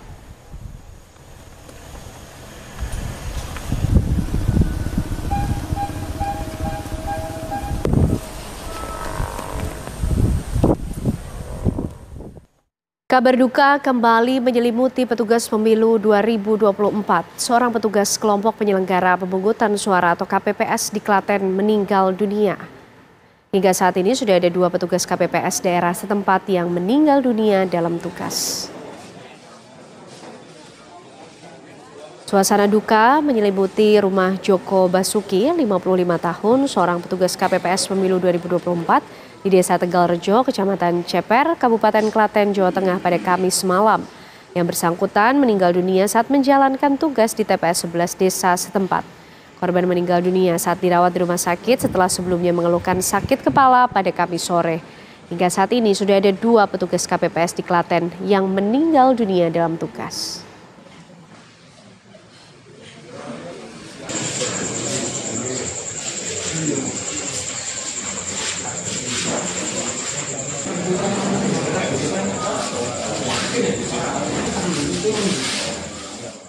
Komandan Koramil atau Danramil 082916 Kapten Kavaleri Handri Cahyo meninggal dunia usai melaksanakan tugas sebagai pengamanan pemilihan umum di Kecamatan 10 Kabupaten Bangkalan, Madura.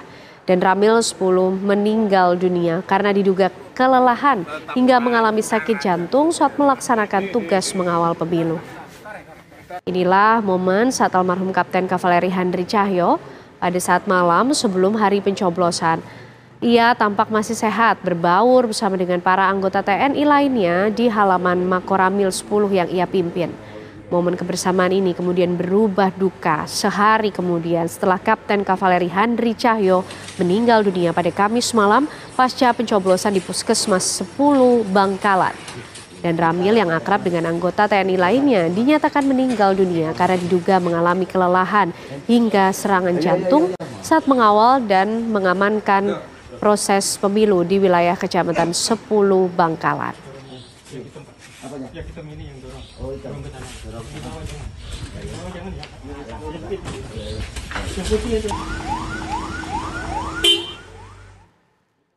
Diduga kelelahan, seorang anggota KPPS Kelurahan Malalayang 1 Barat, Kecamatan Malalayang, Kota Manado, Sulawesi Utara meninggal dunia. Almarhum diduga meninggal dunia sejak kemarin dan baru ditemukan Jumat pagi tadi di dalam rumahnya. Miki Sepang, seorang anggota KPPS TPS 4 Kelurahan Malalayang 1 Barat, Kecamatan Malalayang, Manado, meninggal dunia.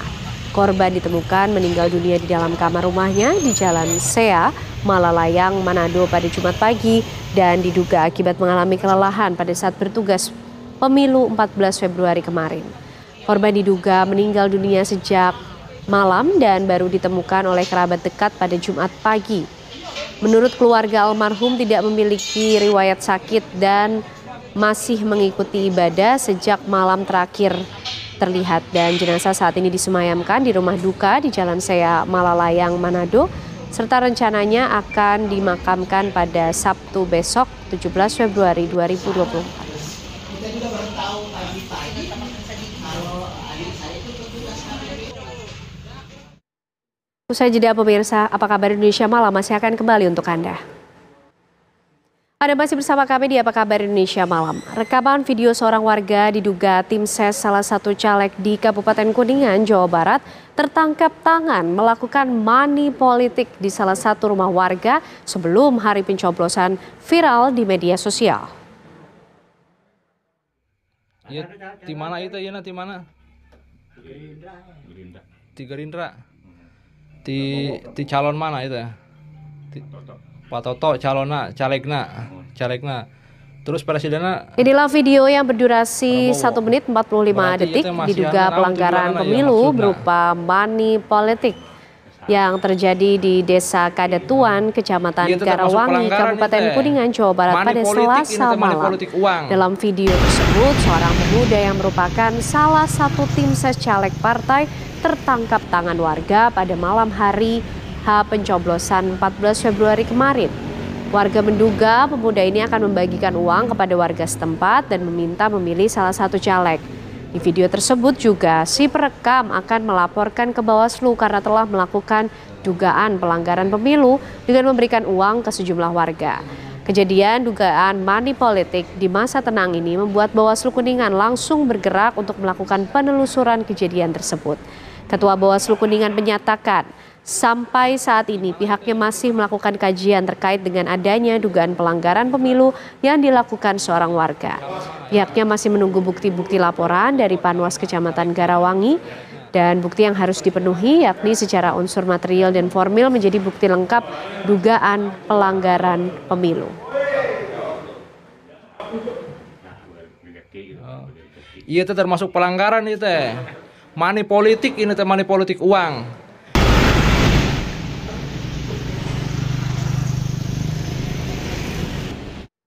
Tingginya volume air akibat banjir tidak menyurutkan semangat penyelenggara dan aparat TNI Polri untuk mengawal logistik pemilu dari PPS ke tingkat PPK di Luwu Utara, Sulawesi Selatan. Beginilah kondisi pendistribusian logistik pemilu di Kecamatan Pegunungan Rampi, Kabupaten Luwu Utara.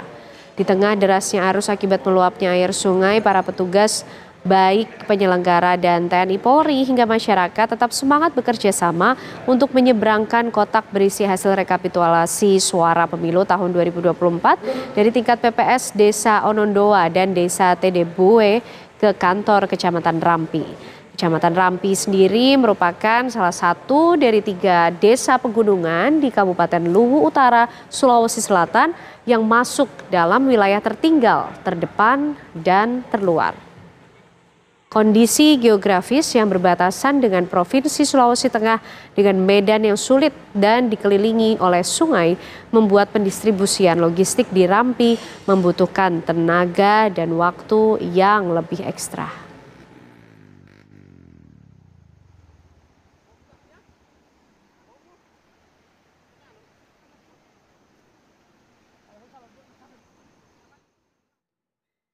Seorang personil polisi Polres Nias Selatan Polda Sumatera Utara terombang-ambing di Samudra Hindia saat membawa surat suara dari pulau terluar dan viral di media sosial. Beginilah momen dramatis Bribda Eben Zebua, personil Polres Nias Selatan Polda Sumatera Utara yang terombang-ambing di Samudra Hindia saat membawa surat suara dari pulau terluar di Kabupaten Nias Selatan, Sumatera Utara pada Kamis sore kemarin. Aksi Bribda Eben Zebua membuat laporan tepat di atas sampan tongkang kecil yang ditumpanginya dalam kondisi mogok sambil menguras air laut merembes masuk ke dalam sampan viral di media sosial. Bribda Eben Zebua diketahui akan mengantar surat suara yang berasal dari TPS 01 Desa Subaranun untuk sampai ke PPK Kecamatan Pulau Telo. Beruntungnya sampan tongkang kecil yang nyaris tenggelam ditumpangi Bribda Eben Zebua dalam kondisi bocor dan mogok ditarik oleh nelayan lain yang tengah mencari ikan hingga sampai ke tepian pantai Kecamatan Pantai Telo, Kabupaten Nias Selatan. Kini kotak suara yang dihantarkan oleh personil polisi tersebut telah sampai dengan aman dan selamat ke KPU Nias Selatan. Dan menurut Kabid Humas Polda Sumatera Utara, tindakan ini tentu akan mendapatkan apresiasi khusus.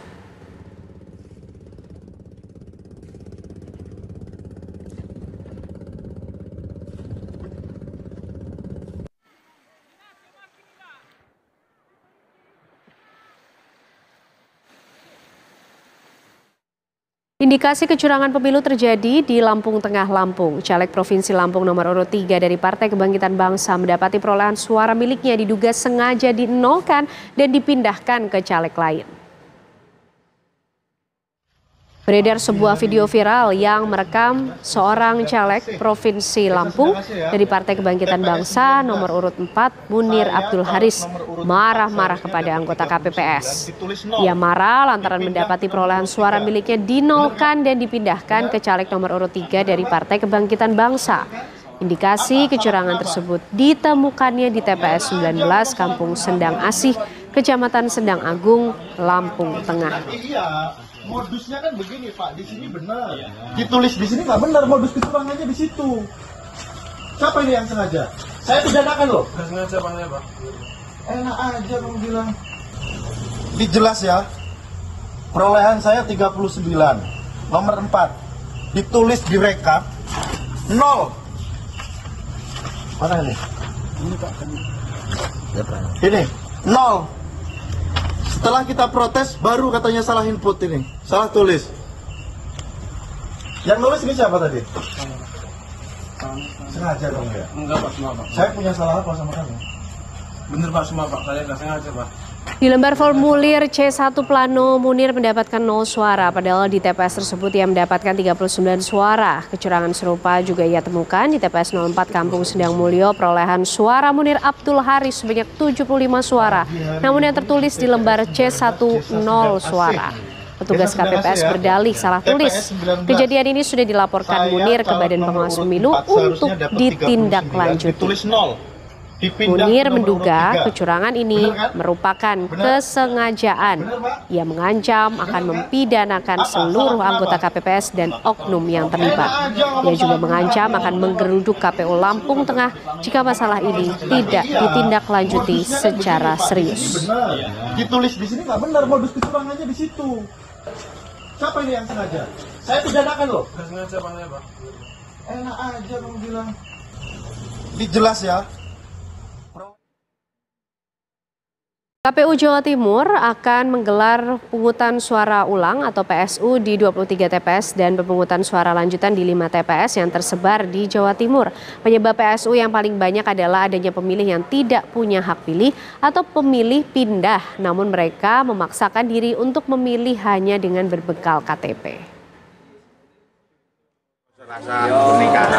KPU Jawa Timur akan menggelar pemungutan suara ulang PSU di 23 TPS dan pemungutan suara lanjutan di 5 TPS yang tersebar di Jawa Timur.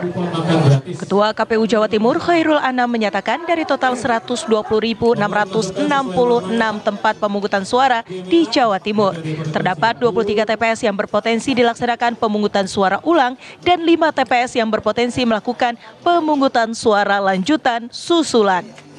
Penyebab yang paling banyak adalah adanya pemilih yang sebenarnya tidak punya hak pilih atau pemilih pindah yang tidak mengurus formulir hak pindah namun tetap memaksakan diri mencoblos di TPS lain.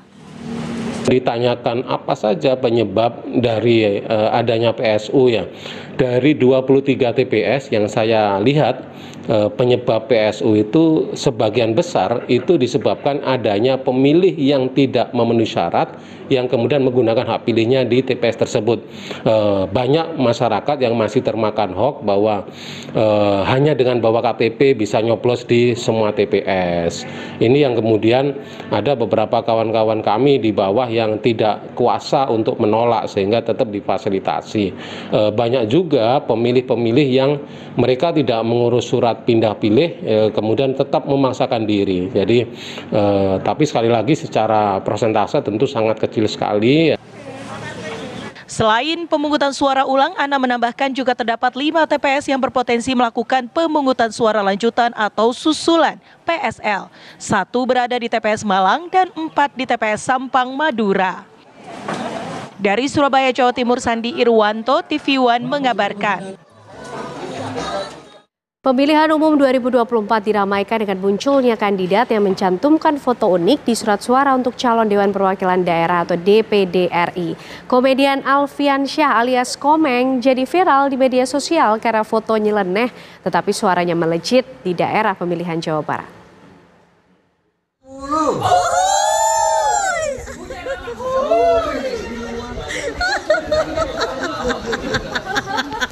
Masya Allah.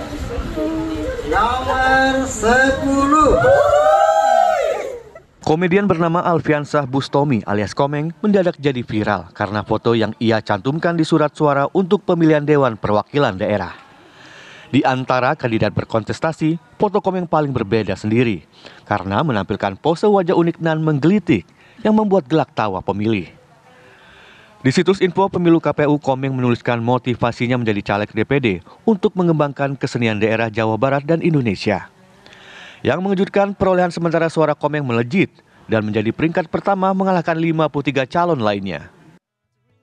Terima kasih buat Aco dan keluarga yang sudah memilih Bopak. Bukan dong, masa Bopak. Ya, makasih Aco. Salam sama orang rumah, orang Inggris, orang gila enggak. Nah ini nih, siap-siap. Nomor 10. Suara petugas KPPS menirukan gaya Komeng uhuy saat menghitung surat-suara juga ramai diunggah di media sosial warga. Komeng, di tengah pesta demokrasi munculnya pelawak senior ini jelas menghibur warga yang berada di tempat pemungutan suara.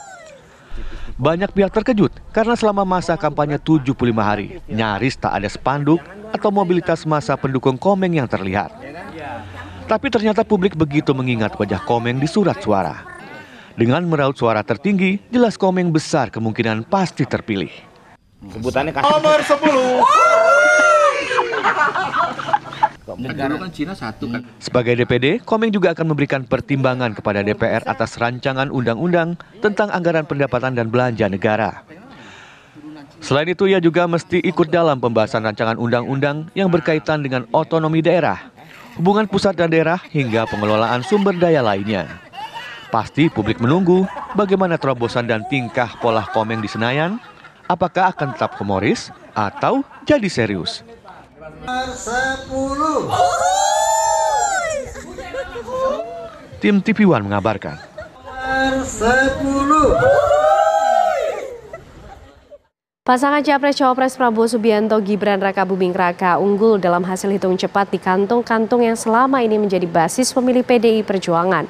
Selain karena efek Jokowi, tokoh kunci di provinsi yang menjadi tim pemenangan dinilai mendongkrak keunggulan Prabowo Gibran. Pasangan Capres Prabowo Gibran meraih keunggulan di atas 50% di sejumlah area yang selama ini dikenal sebagai basis PDI Perjuangan. Dari hasil hitung cepat Lembaga Survei Indikator Politik Indonesia, LSI Deni JA dan Poltreking, di Jawa Timur suara Prabowo Gibran mencapai lebih dari 64%, sementara Ganjar Mahfud dan Anies Muhaimin di kisaran 17%. Menurut Direktur Eksekutif Poltreking, Hanta Yuda, Jawa Timur menjadi faktor yang menentukan bagi keunggulan Prabowo Gibran. Faktor Jawa Timur, faktor variabel yang paling utama. Karena sangat mayoritas, karena pemilih Jawa Timur kan sangat besar ya. Jadi Jawa Timur faktor yang sangat menentukan dan itu terbukti. Ya, informasi tadi pemirsa sekaligus menjadi akhir kebersamaan kita di Apa Kabar Indonesia malam hari ini, Putri. Ya, betul sekali Ken, dan juga setelah jeda Anda bisa menyaksikan one-on-one perbincangan rekan kami Tessa Noveni dengan Abu Rizal Bakri, bagaimana pandangannya, bagaimana melihat potret dari pasangan Capres-Cawapres nomor urut 02, yaitu Prabowo Subianto dan juga Gibran Raka Buming Raka yang hingga saat ini masih unggul di hitung cepat ataupun juga quick count. Dan jangan lupa juga kami akan kembali esok mulai pukul 18 waktu Indonesia Barat. Saya Putri Viola. Saya Kanana dan teman-teman yang bertugas pamit. Terima kasih. Selamat malam. Sampai jumpa.